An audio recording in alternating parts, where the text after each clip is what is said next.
The night clung to Blackwood Junction like a suffocating shroud. The old station master, Mr. Higgins, pulled his coat tighter against the creeping chill as he paced the platform, his boots scuffing against worn wooden planks. The station was quiet, too quiet. Even the usual rustle of nocturnal creatures in the surrounding woods had fallen silent, as though the world itself was waiting. The telegraph had spat out its cryptic message an hour ago. Hold for special arrival. Do not deviate. No further explanation, no passenger manifest. Just those words, stark and commanding. Higgins had seen many odd things in his 40 years at Blackwood, but this unsettled him. Then, cutting through the stillness like a knife, came the whistle. It was too close, too sudden. The rails beneath his feet began to tremble before the train should have even been in sight. The gas lamps lining the platform flickered wildly, their flames guttering as though caught in an unseen wind. Higgins raised his lantern, its weak glow barely piercing the thick fog that had rolled in without warning. And then the train was there, impossibly fast, roaring past the platform in a blur of dark metal and blackened windows. It didn't slow, didn't stop. The force of its passage ripped the cap from Higgins's head, sent his coat flapping behind him like the wings of a startled bird. He turned, heart hammering, to watch it tear down the tracks, only for the fog to coil around it like grasping fingers. The last carriage vanished into the gloom, and then silence. No screech of brakes, no fading rumble of wheels on steel, just nothing. Higgins stumbled forward, his breath coming in short, sharp bursts. The tracks were empty. No sign of the train, no debris, no hint it had ever been there at all. Behind him, the station door creaked open. Young Tommy, the night porter, stood frozen in the doorway, his face ashen. "I saw it too, sir," he whispered. "It just went." Higgins didn't answer. His fingers trembled as he pulled out his pocket watch. The second hand twitched, then jerked backward, and from somewhere far down the line, where no crossing should be, a single bell began to toll. The morning sun did little to warm Blackwood Junction. The station looked almost ordinary in daylight, just another sleepy stop on a rarely used branch line. But the air still carried the metallic tang of something unnatural, and the tracks gleamed too brightly, as if scrubbed clean by unseen hands. Detective Clara West stepped onto the platform, her sharp eyes missing nothing. The local police had called her in at dawn, their voices tight with the kind of fear that comes from facing the inexplicable. A missing train, no wreckage, no witnesses beyond a shaken station master and a stammering porter. The station master, Higgins, stood waiting for her, his face drawn. "I know what I saw," he said, before she could even speak. His hands wouldn't stay still, fingers worrying at his coat buttons. It came through like a damned ghost, and then it wasn't there anymore. Clara nodded, pulling out her notebook. "And the railway company?" "That's the queer part," Higgins said. "They say there was no train scheduled, no record of any special arrival, but the telegraph message—" He pulled a crumpled slip from his pocket. The paper was real enough. The words still clear. "Hold for special arrival. Do not deviate." No signature, no origin code, just those 6 stark words. Clara's pen hovered over the page. "You're certain it wasn't a prank? A mistake?" Higgins' laugh was brittle. "I've worked these tracks 30 years, detective. I know the sound of an express coming through. I know the weight of it on the rails." He hesitated, then lowered his voice. But this one, it didn't sound right. The whistle was off. Too high. Almost like a scream? The voice came from behind them. A man in a rumpled trench coat leaned against the station wall, a cigarette dangling from his lips. Mark Renshaw, reporter, professional skeptic. And Clara knew from experience, a man who had an uncanny knack for showing up where the stories were strangest. Higgins stiffened. "You're not supposed to be here." Mark pushed off the wall, grinning.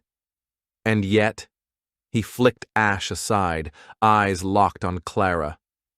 "Heard the local cops whispering about vanishing trains. Figured I'd see if the great Detective West was on the case." His smirk faded slightly. "Though from the look on your face, I'm guessing this isn't just some bureaucratic mix-up." Clara ignored him, turning back to Higgins. "You said the windows were dark, no passengers visible?" Higgins swallowed. "Not a soul, but—" He trailed off, uneasy. "But," Clara pressed. Tommy, the porter, spoke up from the shadows where he'd been hovering. "Right before it vanished," he whispered, "I thought I saw shapes moving inside, like people, but—" His voice cracked. "Not right. All twisted up." A chill crawled up Clara's spine. She'd heard enough. "All right," she said, snapping her notebook shut. "First, I need to see the telegraph logs. Then—" A sudden screech of metal cut her off. Everyone turned. Down the tracks, where the train had vanished, a single railway signal light, rusted, long unused, flickered to life. Red. And then, faint but unmistakable, the echo of a train whistle, from somewhere deep inside the tunnel where no tracks remained. Mark exhaled sharply. "Well," he muttered, stubbing out his cigarette. "That's new." Clara didn't answer. She was already walking toward the signal, her hand drifting unconsciously to the revolver at her hip. The investigation had just begun, and the train, it seemed, wasn't done with them yet. The station archives smelled of damp paper and coal dust, a forgotten room tucked beneath Blackwood Junction's main platform. Clara's fingers left trails in the thick layer of grime coating the filing cabinets as she searched for anything related to unscheduled trains or mysterious arrivals. Mark leaned against a teetering stack of ledgers, watching her work. "You really think we'll find answers in here? This place looks like it hasn't been touched since the steam age." A cloud of dust erupted as Clara yanked open a drawer labeled 1900 to 1925. "Trains don't just disappear, Renshaw. There's always a—" Her voice caught. At the back of the drawer, a manila folder protruded slightly, its edge marked with a faded red stamp. Classified, eyes only. The brittle pages inside crackled as she unfolded them. A yellowed newspaper clipping slid free, its headline screaming, "Phantom Express vanishes. 73 souls lost. April 12th, 1923, Blackwood Junction." Mark's cigarette froze halfway to his lips. "That's exactly 50 years ago." Clara's pulse quickened as she scanned the article. The details were eerily familiar: an unscheduled train, no record of its origin, vanishing without trace. But one paragraph stood out. Among the missing, noted physicist Professor Elias Crane, reportedly transporting experimental apparatus for the War Department. Authorities sealed off Tunnel Number 5 following the incident, citing structural instability. Beneath the clipping lay a passenger manifest. Clara's breath hitched as she noticed the same names repeated 3 times down the page, as if someone had copied them over and over.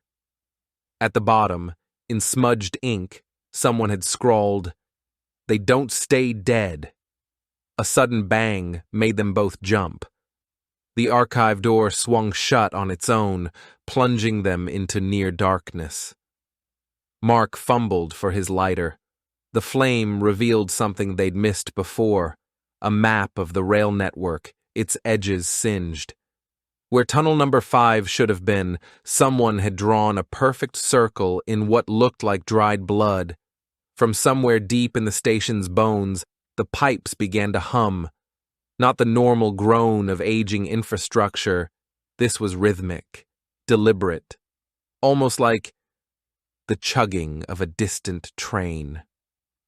Clara met Mark's wide eyes in the flickering light. We need to find that tunnel. Outside, the station clock struck midnight, but according to their watches, it was only 3:17 in the afternoon. The entrance to tunnel number 5 yawned before them, like the throat of some great beast, its brick archway choked with ivy and rusted warning signs. The air smelled of wet earth and something sharper, ozone, like the moment before a lightning strike. Clara swept her flashlight beam across the crumbling bricks. The railway ties leading inside were rotten, the steel rails long since scavenged, yet the ground vibrated faintly beneath their feet. Mark kicked a loose stone into the darkness. They listened as it clattered down the tunnel, then kept clattering. Too long, too many echoes. "You hear that?" Mark whispered. "Sounds like it's falling through." A gust of wind howled from the tunnel mouth, carrying with it the unmistakable shriek of a steam whistle. Clara's flashlight flickered. In that split second of darkness, something pale flickered at the edge of vision. A face pressed against the inside of the tunnel wall, mouth stretched in a silent scream. Then gone. "Christ!" Mark stumbled back. "Did you—" Clara's jaw tightened. She stepped forward, running her fingers along the damp bricks. Her fingertips came away smeared with something dark and viscous that smelled like burnt copper. "We're going in." The tunnel swallowed them whole. Their footsteps didn't sound right. Each footfall echoed twice, the second echo arriving a heartbeat too late. The beam of Clara's flashlight bent unnaturally, illuminating patches of wall that shouldn't have been visible from their angle. Then they found the writing. Scrawled in the same substance staining the entrance, equations and symbols covered the walls in frantic, overlapping layers. Clara recognized some as advanced temporal physics, Einstein's theories twisted into grotesque new shapes. Mark traced one glowing symbol. "This isn't chalk or paint, it's luminescent mold," Clara finished, "growing in exact mathematical patterns." Her light caught something metallic half buried in the debris, a pocket watch, its glass cracked but still ticking. The initials EC gleamed on the tarnished casing. When she opened it, the face showed no numbers, just a spiral that seemed to twist under her gaze. The second hand moved backward.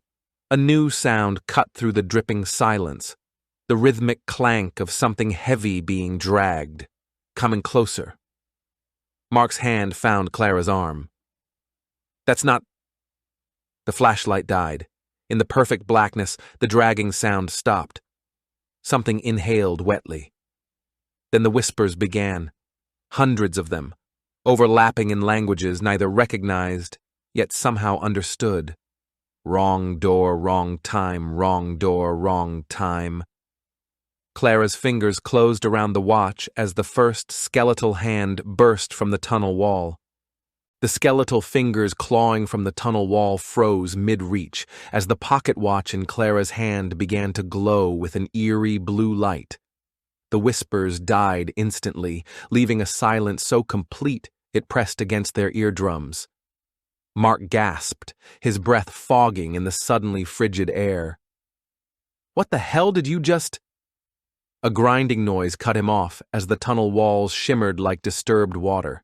The bricks dissolved into swirling mist, revealing a vast, impossible space beyond, a cavern lined with gears the size of houses, their teeth interlocking in a slow, groaning dance. Suspended in the center hung a massive brass sphere, its surface etched with the same symbols from the tunnel walls. And standing before it, his back to them, was a man in a tattered 1920s lab coat. Professor Crane, Clara breathed. The figure turned. His face was gaunt, his eyes sunken, but alive. Horribly alive. Not Professor, he corrected, his voice rasping like dry paper. Prisoner. The sphere pulsed, and suddenly, the tunnel was gone entirely. They stood in a flickering memory. A train roaring through the night, its windows glowing. Inside, passengers in period clothing sat frozen in various states of terror. Crane clutching a strange device as the world outside the windows stretched and twisted. The vision vanished as abruptly as it came. Crane staggered, clutching his chest. The experiment worked too well. We pierced the veil between seconds, but the train, the passengers. His haunted gaze drifted to the watch in Clara's hand. You've seen them. The echoes. The ones caught between. Mark stepped forward. You're saying that train exists outside of time? Crane's laugh was a broken thing. Not outside. In between. Every 50 years, the alignment. He gestured weakly to the gears. The door opens. The train appears, and the cycle resets. A new sound cut through the chamber, the distant but unmistakable chug of an approaching locomotive. Clara's blood ran cold. It's happening again. Crane nodded, his eyes desperate. They want out, the passengers. What's left of them? But if the door opens fully? He grabbed Clara's arm with surprising strength. The first disappearance was an accident. The second, a tragedy. A third? His grip tightened. It will unmake more than just a train. The brass sphere began to spin faster, its engravings glowing white-hot. Somewhere in the darkness, a whistle screamed. Clara met Mark's eyes. They didn't need to speak. They had until midnight to stop the Phantom Express for good. The ground trembled beneath Clara and Mark's feet as the sound of the approaching train grew louder, its whistle splitting the night like a scream. The brass sphere in Crane's chamber spun wildly, gears groaning under the strain of unnatural forces. The air itself seemed to warp, flickering with ghostly after-images of the doomed passengers. Faces stretched in silent agony, hands pressed against some invisible barrier. It's coming, Crane whispered, his voice barely audible over the rising storm of noise. And this time, it won't just vanish. It will tear through. Clara's fingers tightened around the pocket watch. The spiral on its face now pulsed in time with the sphere, its backward ticking seconds accelerating. How do we stop it? Crane staggered toward the sphere, his skeletal hands hovering over its surface. The machine was never meant to open a door. It was meant to close one. But I was too late last time. The train. It became the key. He turned to them, eyes feverish. We have to sever the connection, break the loop before the train fully materializes. Mark grabbed a rusted iron rod from the debris. So we smash the damn thing? No! Crane snapped. The machine is just the lock. The train is what's holding it open. We have to derail it. Not here, but there. He pointed at the sphere, where the phantom images of the train now flickered like a film reel. Inside the loop itself. A deafening screech of metal echoed through the chamber as the first spectral headlight pierced the darkness at the tunnel's mouth. The train was coming. Not just an echo this time, but solid, real. Its front grille twisted into something almost alive. Clara didn't hesitate. Then we get on. She sprinted toward the tracks, Mark cursing behind her. The train loomed closer, its speed impossible, its whistle a dying man's wail. At the last second, Clara hurled herself sideways, grabbing onto a passing railcar's ladder. Mark barely made it, his legs kicking wildly as he hauled himself aboard. Inside, the train was a nightmare. The passengers sat motionless, their bodies flickering between flesh and bone, their mouths open in silent screams. The air smelled of ozone and rotting meat.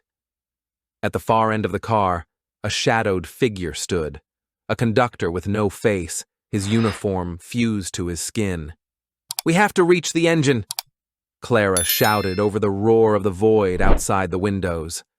They fought their way forward, the train lurching as if fighting them.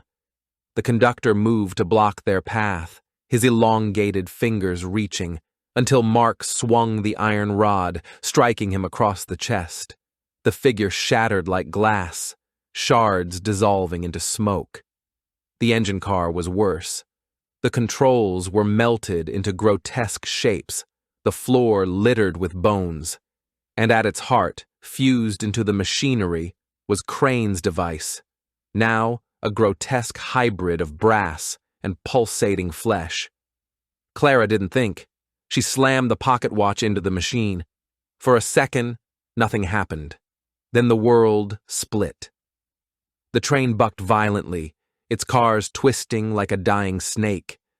The passengers' screams finally broke free, a chorus of relief and terror as their bodies began to dissolve. Outside the windows, time itself unraveled, the tunnel walls peeling back to reveal an endless void. "It's working!" Mark yelled. But Clara saw the truth. The machine wasn't just breaking the loop, it was collapsing it. And they were still inside. The last thing she saw was Crane's ghostly figure at the tunnel mouth, his hand outstretched, as the world went white. Then, Clara woke to the sound of birds. She was lying on the embankment outside Blackwood Junction, the morning sun warm on her face. The tracks beside her were rusted and overgrown, as if unused for decades. No tunnel, no train. "Mark?"